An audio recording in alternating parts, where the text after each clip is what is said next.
Also tonight, it is still unclear who will represent North Carolina in the U.S. Senate.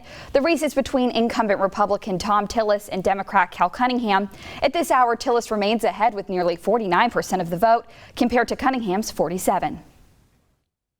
Tonight, all eyes are on Georgia as the state has yet to finalize its pick for president, with the two candidates separated by just over 10,000 votes. And two U.S. Senate races are moving to a runoff race, leaving some Elon students excited to have their national spotlight on their home state.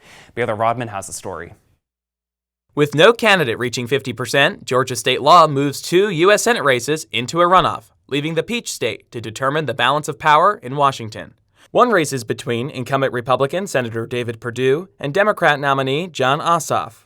Enough incompetence, deceit, corruption, division. Change has come to Georgia. This is what this is all about in America. This is our number one privilege, the right to vote, right? Yeah. And I don't want some billionaires from California and New York coming down to Georgia to tell us how we ought to run this state. The second race is between Democrat Raphael Warnock and incumbent Republican Kelly Loeffler, who was appointed to her seat following the resignation of Johnny Isakson. The three of us are political outsiders. That's what Georgians need in Washington, fighters for the American dream. Thank you for pushing me one step closer to the Senate, because when I get there, you will go with me.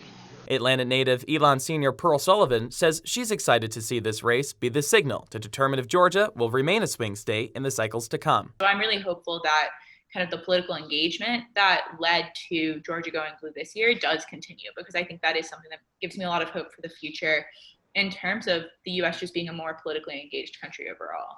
Elon senior Sarija Dutta says while she's not confident in Georgia's current leaders, she's optimistic about the future. But it's nice to see that people are like kind of following the lead of these like bigger, more advanced cities through activists and politicians. And I think that regardless of what the results are in January, that this was a big move made for Georgia. Baylor Rodman, Elon Local News. Both runoff races in Georgia are scheduled for January 5th, just 2 weeks before Inauguration Day.